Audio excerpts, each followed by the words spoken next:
નમસ્કાર, good morning વિદ્યાર્થી મિત્રો. ફરી એકવાર મારી YouTube channel SS by Rahul સરની અંદર આપ સૌનું હાર્દિક સ્વાગત કરું છું. વિદ્યાર્થી મિત્રો, આપણે ઘણા વિડિયો લેક્ચરથી આપણે લાક્ષણિકતાઓ અને ફાયદાઓનો અભ્યાસ કર્યો. આજના વિડિયો લેક્ચરની અંદર આપણે તેની મર્યાદાઓનો અભ્યાસ કરવાના છીએ. હવે આપણે જોયું હતું કે ધંધાકીય વ્યવસ્થાના આપણી પાસે અલગ અલગ ઘણા સ્વરૂપો છે. પાર્ટ 1 ની અંદર આપણે વૈયક્તિક માલિકી, ભાગીદારી પેઢી અને એચયુએફ તેનો અભ્યાસ કર્યો હતો. પાર્ટ 2 ની અંદર આપણે સહકારી મંડળી અને કંપનીનો અભ્યાસ કરી રહ્યા છીએ. તો આજે આપણે કંપનીની અંદર લાક્ષણિકતાઓ, ફાયદાઓ પૂરા કરીએ. આજના વિડિયો લેક્ચરની અંદર આપણે તેની મર્યાદાઓનો અભ્યાસ કરવાનો છે. તો સંયુક્ત હિસ્સાવાળી કંપની, તો આપણે કંપનીનો અભ્યાસ શરૂ છે, તેમાં એની મર્યાદાઓનો આપણે અભ્યાસ કરી રહ્યા છીએ. તો મર્યાદાઓમાં પહેલી મર્યાદા છે કે લાંબી અને ખર્ચાળ સ્થાપના વિધિ. તો જો સ્થાપના વિધિ કોને કહેવાય? તો કે ધંધો શરૂઆત કરવાની પ્રક્રિયા. ધંધો શરૂ કરવાની પ્રક્રિયાને શું કહેવાય? સ્થાપના વિધિ કહેવાય. બરોબર. અને આપણે આવનારા વિડિયો લેક્ચરની અંદર સ્થાપના વિધિનો પણ અભ્યાસ કરશું કે કેવી રીતના કંપની છે તેની સ્થાપના થતી હોય છે. તો પહેલું છે લાંબી અને ખર્ચાળ સ્થાપના વિધિ. તો કે લાંબી પણ પ્રક્રિયા છે અને સાથે સાથે કેવી છે? ખર્ચાળ પ્રક્રિયા છે. બંને રીતના પ્રક્રિયા થતી હોય છે સ્થાપના વિધિની. તો કે સૌપ્રથમ લાંબી કઈ રીતના પ્રક્રિયા છે? તો કે જ્યારે કોઈ કંપની હોય તેને કંપની રજિસ્ટ્રાર સમક્ષ નોંધાવી પડે અને નોંધણીનું જ્યારે પ્રમાણપત્ર મળે એટલે કે રજિસ્ટ્રેશન સર્ટિફિકેટ પ્રાપ્ત થાય ત્યાર પછી કંપની ચાલુ થાય. તો એક તો લાંબી પ્રક્રિયા એટલે છે કે જ્યારે કોઈ કંપની તમારે નોંધાવી હોય રજિસ્ટ્રાર સમક્ષ, તો સૌપ્રથમ તમારે અમુક પ્રકારના દસ્તાવેજો તૈયાર કરવા પડે. આ દસ્તાવેજો તૈયાર થાય પછી આ દસ્તાવેજો તમારે કંપની રજિસ્ટ્રાર સમક્ષ મૂકવા પડે અને ત્યાંથી તમે નોંધણીનું પ્રમાણપત્ર લઈ આવો એટલે કંપની શરૂ થઈ જાય.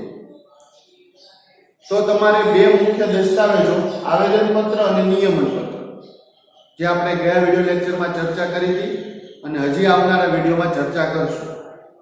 કે આવેદનપત્ર છે એ કંપનીનું બંધારણ કહેવાય. મતલબ કંપનીની તમામ માહિતી છે એ આવેદનપત્રમાં હોય. પછી કંપનીનું નામ હોય, કંપનીનું સરનામું હોય, કંપનીના સભ્યોની માહિતી હોય, કંપની કેવા પ્રકારની છે, કંપનીના હેતુઓ કેવા છે, એ તમામે તમામ માહિતી આવેદનપત્રમાં હોય. નિયમન પત્રની અંદર કંપનીના આંતરિક વહીવટના નિયમો દર્શાવવામાં આવ્યા હોય. એટલે કે રૂલ્સ એન્ડ રેગ્યુલેશન, કે કઈ રીતના કંપની છે એ કાર્ય કરશે, કેવા નિયમોથી કાર્ય કરશે, એ નિયમન પત્રમાં દર્શાવવામાં આવ્યા હોય. તો આવી રીતના લાંબી પ્રક્રિયા થઈ જાય છે, કારણ કે બંને પ્રકારના દસ્તાવેજો તૈયાર કરવા એ સરળ બાબત નથી.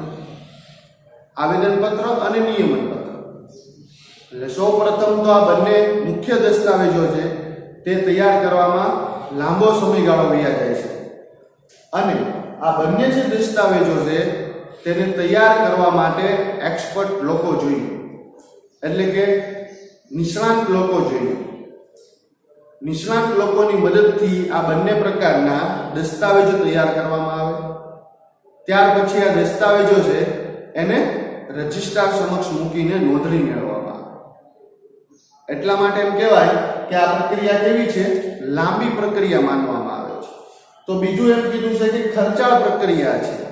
તો કે જ્યારે આપણે સ્થાપના વિધિ કરતા હોઈએ ત્યારે આપણે બે પ્રકારના ખર્ચા કરવા પડે. એક તો તમે નિષ્ણાતોની મદદ લો એટલે એને ફી ચૂકવવી પડે, બરોબર. અને સ્થાપના વિધિ કરો તો સ્થાપના વિધિ માટે તમે જે ફોર્મ ભરો એટલે કે જે નોંધણી પત્રક ભરો, તો આ નોંધણી પત્રક માટે પણ તમારે અમુક ફી ચૂકવવી પડે. તો આવા ખર્ચાઓ પણ છે એ કંપનીને શરૂ કરવા માટે કરવા પડે. એટલે કે મહત્વના દસ્તાવેજો તૈયાર કરવા માટે નિષ્ણાતો રાખવા પડે અને એની ફી ચૂકવવી પડે, જે ખૂબ જ મોંઘી હોય અથવા વધુ હોય. તદુપરાંત નોંધણી ફી પણ ચૂકવવી પડે. તો આવી રીતના કંપની છે એને શરૂ કરવા માટે લાંબી પ્રક્રિયા તો છે જ તેની સાથે સાથે ખર્ચાળ પણ છે. એટલે કે ખર્ચાઓ પણ કરવા પડે છે, ત્યારે કંપની છે તેની સ્થાપના વિધિ કરવામાં આવતી હોય છે. તો આ રીતના કંપની છે તે લાંબી પ્રક્રિયામાંથી પસાર થઈને ખર્ચાઓ કરીને પોતાની સ્થાપના વિધિનું પ્રમાણપત્ર મેળવે છે. બરોબર છે. તો આવી પ્રક્રિયામાંથી કંપની પસાર થાય એટલે કંપની છે તેને મળે અને પછી કંપની રજિસ્ટ્રાર સમક્ષ આ દસ્તાવેજો તમે રજૂ કરો એટલે કંપની રજિસ્ટ્રાર છે એ કંપનીની નોંધણી કરીને પ્રમાણપત્ર આપે અને ત્યાર પછી આપણે કંપની છે તે શરૂ કરી શકીએ. તો આવી રીતના કંપની છે તે શરૂ કરવામાં આવતી હોય છે. તો મહત્વની બાબત આ થઈ કે આ એની મર્યાદાઓ છે, લિમિટેશન છે કે એક તો તમારે લાંબી પ્રક્રિયામાંથી પસાર થવું પડે અને તેની સાથે સાથે ખર્ચાઓ પણ કરવા પડે. તો આ એનો મોટા મોટી લિમિટેશન માનવામાં આવે છે. બીજી લિમિટેશન એ છે કે ધારાકીય નિયંત્રણો. તો પહેલા કીધું કે કંપની ધારો 1956 અસ્તિત્વમાં હતો, ત્યાર પછી નવો કાયદો લાવ્યા 2013, એટલે કે કંપની ધારો 2013. તો જે કોઈ કંપનીઓ સ્થપાશે ગમે તે પ્રકારની, તો આ કંપનીઓના કાયદાઓ છે એ લાગુ પડશે. ઉપરાંત હવે એક અલગ સ્વાયત્ત સંસ્થા બનાવી સેબી, બરોબર, security exchange board of India. તો સેબીની સ્થાપના એટલા માટે કરવામાં આવી છે કે કોઈ ગંભીર બાબતો ન બને, તદુપરાંત કંપનીઓ છે તે તંદુરસ્ત વિકાસ કરી શકે, કોઈ જાતની કંપનીની અંદર કોઈ ધારાકીય કાબુ ઉપરાંત કોઈ વસ્તુઓ ન થાય, એ તમામે તમામ સેબી જોવે. તદુપરાંત કંપનીના હિસાબો, વાર્ષિક અહેવાલો, આ બધી જ વસ્તુ સેબી છે એ તપાસે છે. એટલે કે કોઈ જગ્યાએ કોઈ ગોટાળો નથી થતો તે પણ તપાસવામાં આવે છે. એટલે કે કંપની ઉપર કાબુ રાખવા માટે સેબીની રચના કરવામાં આવી છે. તો આવી રીતે આપણે જોઈએ તો કંપની છે એને નિયમિત સમયે દરેક પત્રકો રજૂ કરવા પડે, નફા નુકસાનના વેપાર ખાતાના કોઈ પણ પત્રકો. તદુપરાંત કંપનીએ વાર્ષિક અહેવાલ રજૂ કરવા પડે અને કંપનીના નફા ખોટના હિસાબો રજૂ કરવા પડે.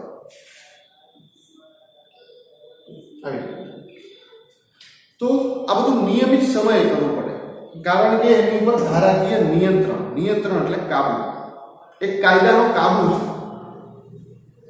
એટલે કંપની પોતાના અન્ય કાર્યો, જે મહત્વના કાર્યો હોય તેને કદાચ સાઈડમાં મૂકીને પણ આ બધા કામ કરવા પડે.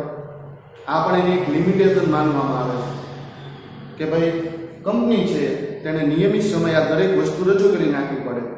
અને તદુપરાંત હાલ તો સેબી દ્વારા કાબુ રાખવામાં આવે છે. એક કંપનીઓ માટે અલગ જ સંસ્થા બનાવી દેવામાં આવી છે જે કંપનીઓ પર નિયંત્રણ રાખે છે અને કાયદાકીય રીતના કાયદાકીય જોગવાઈઓને આધીન રહીને. તો એક તો કાયદો તો લાગુ પડે છે, તેની સાથે સાથે કંપનીને સેબીના નિયમો પણ લાગુ પડે છે. સેબી દ્વારા કાયદાકીય કાર્યવાહી પણ કરવામાં આવે છે. તો એની પાસે દરેક કંપનીઓ હોય એણે નિયમિત સમયે પત્રકો, અહેવાલો કે હિસાબો રજૂ કરી નાખવા પડે છે અને તે પણ ગોટાળા વગરના. તો આવી રીતના કંપની હોય એની ઉપર પણ કાબુ રાખવામાં આવે છે. તો આ પણ એના માટે એક મોટી એટલે આ બે મર્યાદાઓ છે જે કંપનીને વારંવાર નડતી હોય છે, કંપનીના વિકાસને અવરોધતી હોય છે. બરોબર, કારણ કે હંમેશા જે મર્યાદાઓ હોય એ અવરોધ ઊભો કરે અને આ બે એવી મર્યાદાઓ છે કે જે કંપની માટે ખૂબ મુશ્કેલી ઊભી કરે છે અને કંપની આ મુશ્કેલીમાંથી પણ પસાર થવું પડતું હોય છે. તો આ એક બે મહત્વપૂર્ણ મર્યાદાઓ હતી. તદુપરાંત જેવી ઘણી બધી મર્યાદાઓ છે કે જે કંપનીને ભોગવવી પડતી હોય છે. એમાંથી એક છે વહીવટી ખર્ચમાં વધારો. કંપનીનો વહીવટી ખર્ચ તો કે કેવો? તો પહેલું છે નિષ્ણાતોની ફી. કંપનીની અંદર કામ કરતા એક્સપર્ટ લોકો જે કંપનીના વિકાસ અને વિસ્તરણ માટે મહત્વના હોય છે, કંપનીની સ્થાપના વિધિમાં મહત્વનો ભાગ ભજવતા હોય છે. તો નિષ્ણાતોની ફી એ વહીવટી ખર્ચમાં શું કરે? વધારે. પછી દરેક અધિકારીઓ હોય કંપનીના, એને આકર્ષક પગાર આપવો પડે.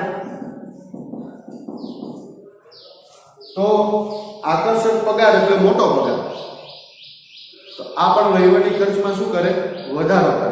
કારણ કે કંપની છે એના જે ટોપ લેવલે જે બેઠેલા છે, ઉચ્ચ કક્ષાએ જે અધિકારીઓ બેઠેલા છે, એમનો સેલરી બહુ હાઈ હોય, કેમ કે એની પાસે જવાબદારી પણ એવી હોય છે.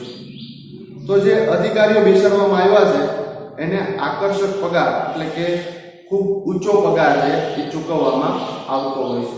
તદુપરાંત અલગ અલગ જગ્યાએ ફી ચૂકવવામાં આવતી હોય છે, જેમ કે નોંધણીની ફી. તો આવી અલગ અલગ જગ્યાએ સામાન્ય ખર્ચાઓ પણ કરવામાં આવે, એટલે કે ફીની ચૂકવણીઓ કરવામાં આવતી હોય. તો આવી રીતના કંપની છે એના વહીવટી ખર્ચમાં શું જોવા મળે છે? વધારો જોવા મળે છે. આ પણ કંપનીને કોઈને કોઈ રીતના અસર કરે છે. તો વહીવટી ખર્ચમાં પણ આપણને વધારો એ જોવા મળે છે. પછી ત્રીજો અને મહત્વનું છે કે આબખુદ શાહી વહીવટ. બરોબર, ત્રીજો પોઈન્ટ છે મહત્વનો, આબખુદ શાહી વહીવટ. તો જો મેં તમને સહકારી મંડળી વખતે જ કીધું કે સહકારી મંડળીમાં માનવીને નહીં, મૂડીને નહીં પણ માનવીને મહત્વ અપાય છે સહકારી મંડળીમાં. બરોબર, કે ત્યાં કયો વ્યક્તિ કેટલી મૂડી લાવ્યો એ મહત્વની નથી, ત્યાં માનવી મહત્વનો છે. એટલે કે વ્યક્તિ દીઠ મતાધિકાર હતો સહકારી મંડળીમાં. કંપનીમાં કેવું થઈ ગયું છે? કંપનીમાં શેર દીઠ મતાધિકાર છે. એટલે કે એક વ્યક્તિએ 500 શેર કરી ગયા, એક વ્યક્તિએ 50 શેર કરી ગયા, તો 500 શેર વાળાનું મહત્વ વધારે છે, એની પાસે પાવર વધી જશે, એટલે કે સત્તામાં વધારો થશે. તો ઘણીવાર કેવું થાય તો કે કંપની હોય એની અંદર અમુક લોકો એવા હોય જેને વધારે શેર કરી ગયા હોય, એટલે કે નાના રોકાણકારો નહીં પરંતુ મોટા રોકાણકારો હોય. એનો મતલબ એમ કે એના શેર વધુ ખરીદ્યા છે. મોટા રોકાણકારનો મતલબ વધુ શેર ખરીદ્યા છે. તો એ તમામ લોકો છે એ પોતે વહીવટ કરવા માટે જૂથ રચી શકે. બરોબર, એ લોકો વહીવટ કરવા માટે જૂથ રચી શકે છે. અને એમાં એવું પણ થાય કે એ લોકો નિર્ણયોમાં ફેરફાર પણ કરી શકે, સંચાલક મંડળમાં પણ એ લોકો બની શકે, કારણ કે શેર કેવા છે એ લોકો પાસે વધારે. તો આવા સમયની અંદર આપણને આબખુદ શાહી વહીવટ જોવા મળે. મતલબ એ જૂથ ધારે એટલું જ કંપનીમાં થાય. તો નાના રોકાણકારો છે એને નુકસાની જોવા મળે. તો આવી રીતના કંપનીની અંદર આબખુદ શાહી વહીવટ જોવા મળે જૂથ રચીને. બરોબર, અને આવું બને પણ કરે. બરોબર, કે ભાઈ વધારે શેર જેને ખરીદ્યા હોય એ તમામે તમામ શું થઈ જાય? ભેગા થઈ જાય અને જૂથ કરીએ. અને આ જૂથ રચવાથી શું લોકો શું કરી શકે? તો કે કંપનીના જે નિયમો છે, કંપનીના જે નિયમો છે એમાં ફેરફાર કરી શકે. તદુપરાંત કંપનીની મિલકતો વાપરી શકે. બરોબર, ઘણીવાર એવા પણ ઘટનાઓ ઘટે છે કે કંપનીની મિલકતો વાપરી શકે, અને ઘણીવાર એવું પણ બને છે કે કંપનીના નાણાંનો પણ પોતાના અંગત ઉપયોગ માટે કાર્ય કરતા હોય છે. આવું પણ બની શકે છે કે કંપનીઓની અંદર વધારે શેર ધરાવનારા લોકો જૂથ રચીને કંપનીમાં પોતાનું આબખુદ શાહી વહીવટ કરે છે. કેવી રીતના? જૂથ રચીને. અને તેના દ્વારા તે લોકો કંપનીની મિલકતો, કંપનીના નાણાંઓ વગેરે પર પોતાનો કાબુ ધરાવી શકે છે, અથવા કંપનીના નિયમોની અંદર મન ફાવે ત્યારે નિયમો ફેરવી શકે છે. કારણ કે ઓથોરિટી લોકો પાસે વધી જતી હોય છે, કારણ કે એ લોકોએ વધુ રોકાણ કર્યું છે. તો સહકારી મંડળીની દ્રષ્ટિએ જેમ લોકશાહી જોવા મળે એમ અહીં જોવા મળતી નથી. જ્યારે આપણે કંપનીના ફાયદાઓ ભણતા હતા ત્યારે મેં તમને પોઝિટિવ રીતના કીધું હતું, પણ ત્યારે મેં તમને નેગેટિવ એ સમજાવ્યું હતું. ત્યાં લોકશાહી જોવા મળતી નથી, માત્ર વાતો થાય છે કે કંપનીની અંદર લોકશાહી સંચાલન જોવા મળે. કેમ? તો કંપનીની અંદર ચૂંટણી આવે, ઉમેદવારી નોંધાવી શકાય, પણ મેં તમને કીધું એમ કે જૂથ રચીને આપખુદશાહી પણ થઈ શકે. પણ ફાયદા હતા એટલે એમાં પોઝિટિવ વાતો કરવાની હતી, એટલે મેં તમને એ બાબત ત્યારે દર્શાવી હતી. પણ આપણે ફાયદાના કારણે પોઝિટિવ લેવાની હતી. પણ આજે તમે નેગેટિવની અંદર જોઈ શકો છો કે મર્યાદાઓ છે, એમાં ચોખ્ખું કીધું છે કે એમાં આપખુદશાહી જોવા મળે, અને જ્યાં આપખુદશાહી જોવા મળતી હોય ત્યાં લોકશાહી કોઈ દી કામ કરતી હોય નથી. તો આ બાબત અહીં છે એ તમને સ્પષ્ટ રીતના જોવા મળી શકે છે. તો થઈ આ બાબત વાત કે આપખુદશાહી જોવા મળે જૂથો દ્વારા. હવે વાત કરીએ કે રહસ્યોની જાળવણીમાં મુશ્કેલી. આપણે ભણી ગયા ભાગીદારી પેઢી. તો ભાગીદારી પેઢીની અંદર આપણી બાબતનો અભ્યાસ કર્યો, બરોબર, કે એની અંદર જે કંપનીના રહસ્યો હોય, પેઢીના રહસ્યો હોય, પેઢીની સફળતાની ચાવી હોય, તે જાળવવી મુશ્કેલ છે. કારણ કે દરેકે દરેક ભાગીદારને બાબત જણાવવાની હોય, બરોબર. તેવી જ રીતના કંપનીની અંદર પણ શું થાય તો કે રહસ્યોની જાળવણી મુશ્કેલ બને. કારણ કે આમાં કંપની છે એનું કાંઈ સિક્રેટ ન રહે. કેવી રીતે સમજો તો કંપની છે, બરોબર, એને દર વર્ષે ઓડિટ આવે. ઓડિટ એટલે એક પ્રકારની તપાસ દર વર્ષે કંપનીમાં આવે. તો આ ઓડિટ આવે એમાં કંપનીએ પોતાના હિસાબી પત્રકો, વાર્ષિક અહેવાલો, હિસાબો આ બધું રજૂ કરવું પડે. એટલે પત્રકો અને અહેવાલો, હિસાબો પત્રક એ બધું રજૂ થઈ જાય એટલે સિમ્પલ છે કે ઓડિટ દરમિયાન કંપનીની જે પણ સિક્રેટ બાબત હોય એ જણાવવી પડે. બીજી વસ્તુ કે દર વર્ષે કંપનીના જે સભ્યો હોય એને પણ આ બધી બાબત મોકલવી પડે કે કંપની નફામાં હાલે છે કે ખોટમાં હાલે છે. કંપનીની સ્થિતિ નો અહેવાલ પણ સભ્યોને મોકલવો પડે. એટલે એક તો ઓડિટ આવે, બીજી વસ્તુ કે સભ્યો પાસે સત્તા અથવા નિયમ કે સભ્યોને માહિતી મોકલવી પડે. તો ઓડિટ દ્વારા અને સભ્યોને માહિતી મોકલવાથી કંપનીના જે રહસ્યો હોય એ જાળવવા કેવા પડે? ખૂબ ખૂબ મુશ્કેલ પડે. કંપનીના જે રહસ્યો હોય છે એ જળવાતા નથી હોતા. આ બાબત છે એ પણ એક રીતના આપણને નડતી બાબત છે, નડે છે કોઈને કોઈ રીતના કંપનીની અંદર. તો મહત્વની આ બાબત પણ થઈ કે રહસ્યો છે એ જાળવવા કેવા બને છે? મુશ્કેલ બને છે. પછી આપણે વાત કરીએ કે નીતિ વિષયક નિર્ણયોમાં વિલંબ. તો કેવી રીતના? તો કે કંપની હોય એના જે નીતિ વિષયક નિર્ણયો, એટલે કે કંપની હોય એને કોઈ પણ નિર્ણય લેવાના હોય તો નિર્ણયોમાં વિલંબ કઈ રીતના થાય? તો કે જ્યારે કોઈ કંપનીને નિર્ણયો લેવા હોય ત્યારે સૌથી પહેલા કંપનીની અંદર તમારે સામાન્ય સભા બોલાવવી પડે. શું કરવું પડે? સભ્યોની સામાન્ય સભા, જનરલ મીટિંગ. જો કંપનીના બધા સભ્યો છે કંપનીના માલિક ગણાય, કારણ કે શેર હોલ્ડરને માલિકીનો દરજ્જો મળે. એટલે કંપનીની અંદર જેટલા પણ સભ્યો છે, મતલબ કંપનીની અંદર જેટલા લોકોએ શેર ખરીદ્યા છે એ તમામે તમામ કંપનીના માલિક ગણાય. એટલે કંપનીના જે સભ્યો છે એમને સામાન્ય સભા બોલાવવી પડે. એટલે કે સંચાલક મંડળ છે એને સામાન્ય સભા બોલાવવી પડે. એની સિવાય નિર્ણય લઈ શકતા નથી, બરોબર. જ્યારે કોઈ મોટો નિર્ણય લેવાનો તો સભા બોલાવવી પડે. આ સભાઓમાં બોલાવવા માટે સભ્યોને અગાઉથી નોટિસ આપવી પડે. એટલે કે નોટિસ આપવી પડે, બરોબર. તો સભા બોલાવવી પડે, તદુપરાંત સભ્યોને નોટિસ આપવી પડે, અને નોટિસ માટે અમુક અગાઉ દિવસો જોઈએ, બરોબર. તરત તમે આજે નોટિસ આપો ને કાલે ન બોલાવી શકો. 24 દિવસ અગાઉ તમારે એને નોટિસ આપવી પડે કે ભાઈ આ તારીખે, આ સમયે, આ જગ્યાએ કંપનીની સભા છે, બરોબર. હવે આટલી બધી પ્રોસેસ કરી, એટલા દિવસોમાં વિલંબ કર્યો, વિલંબ એટલે મોડું, કે ભાઈ સભા કરવા પડે, નોટિસ કરવી પડે. હવે બધા સભ્યો આવી ગયા પછી એને કન્વિન્સ કરવા પડે અને એના પછી ઠરાવ પસાર કરવો પડે. કોઈ નિર્ણયનો શું કરવો પડે? ઠરાવ પસાર કરવો પડે કે ભાઈ આ નિર્ણય આપણે લઈએ છીએ, એની મહોર મારવી પડે. તો ઓવરઓલ કોઈ પણ નિર્ણય લેવો હોય એમાં મોડું થઈ શકે કંપનીની અંદર. તો આ બાબત છે એ પણ આપણને કંપનીની અંદર વધુ જોવા મળે છે.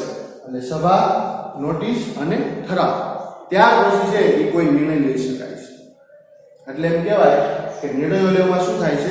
વિલંબ થાય છે. તો આ વાત થઈ નીતિ વિષયક નિર્ણયોમાં વિલંબની. હવે વાત કરીએ આપણે ઓછી પરિવર્તનશીલતા. હવે સિમ્પલ ઉપર જે વાત કરીએ કે પરિવર્તનશીલતા કોને કહેવાય? તો કે જે ઝડપથી બદલાઈ જતું હોય. જેમ કે વૈયક્તિક માલિકીમાં સમજો કે એક જ વ્યક્તિ છે, પોતે માલિક છે. હવે એને કોઈ પણ બાબતમાં ફેરફાર કરવો છે તો પોતે નિર્ણય લે એટલે ઝડપથી કેવું થઈ જાય? પરિવર્તન છે. એટલે એમાં કહી શકીએ કે ઝડપી પરિવર્તનશીલતા જોવા મળે. HUF ની અંદર ઝડપી પરિવર્તનશીલતા જોવા મળે. પણ ભાગીદારી પેઢીઓ હોય, સહકારી મંડળીઓ હોય કે કંપનીઓ, ત્યાં પરિવર્તનશીલતા ઓછી જોવા મળે. કારણ તો કે એની અંદર સભા બોલાવી પડે, નોટિસ બોલાવી પડે અને ઠરાવ પસાર કરવો પડે. ઝડપથી પરિવર્તન કરી શકાય નહીં. આ પ્રક્રિયામાંથી પસાર થવું પડે અને ઘણીવાર તો કંપનીએ અદાલત અથવા કેન્દ્ર સરકાર આ બંનેની મંજૂરી જોઈએ. ઘણા નિર્ણયો એવા છે કે તેની અંદર અદાલત કે કેન્દ્ર સરકારની મંજૂરી જોઈએ કંપનીમાં નિયમ ફેરવવા માટે. સમજો કે કંપનીની મૂડી હોય, એમાં ફેરફાર કરવો હોય કંપનીની મૂડીમાં, તો ત્યારે આ લોકોની મંજૂરી જોઈએ.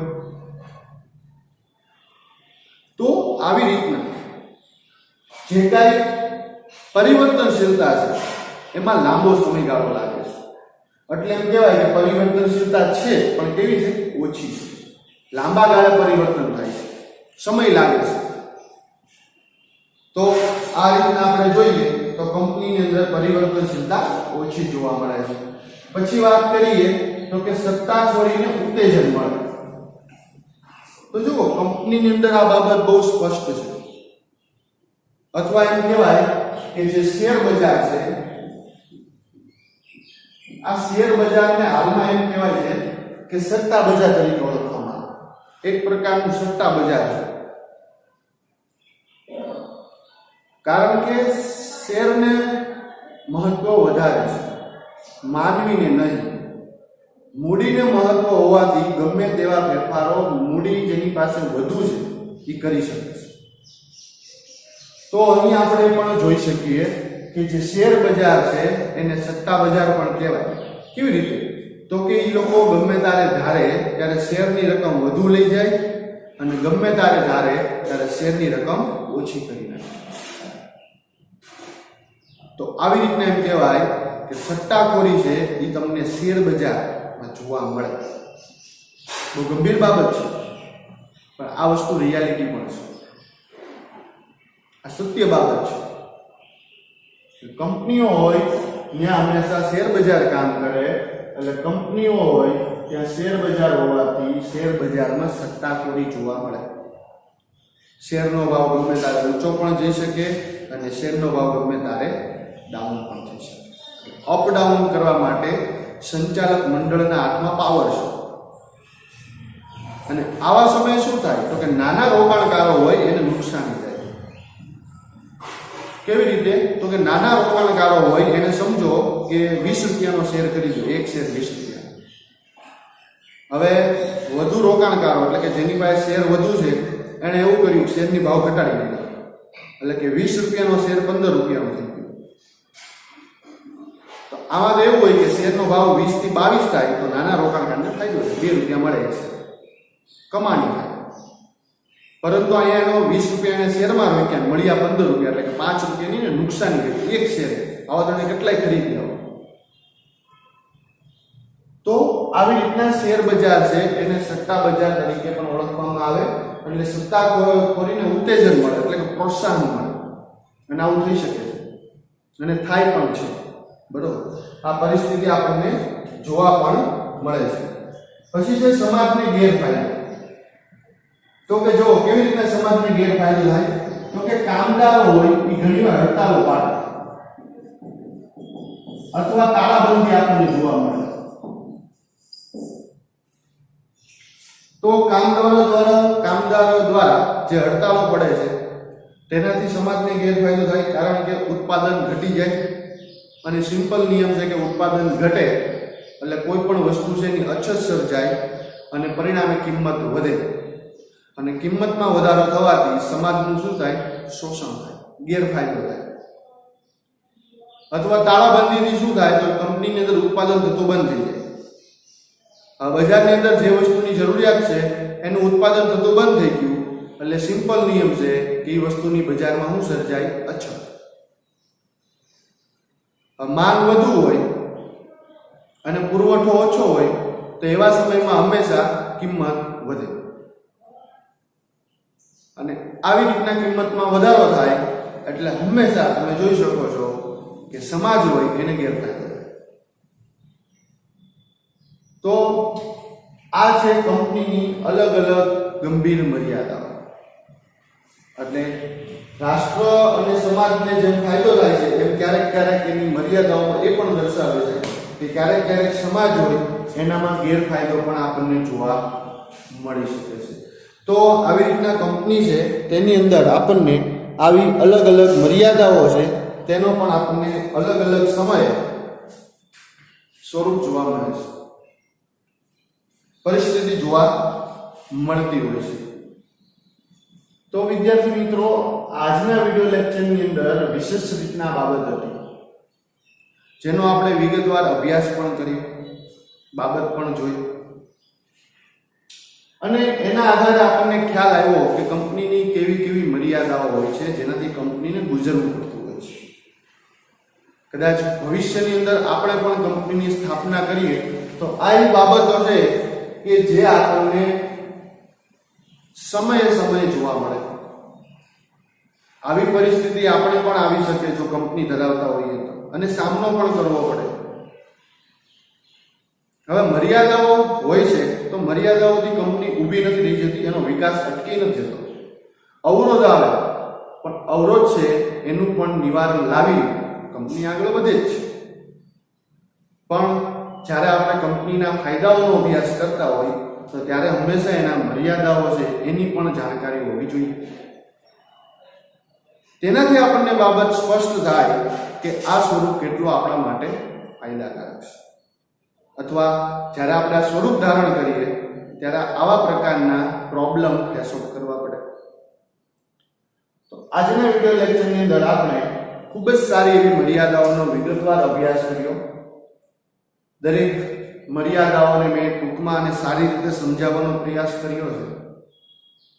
છતાં ઘણીવાર ન સમજાય તો મને તમે લોકો કોમેન્ટની અંદર દર્શાવી શકો છો.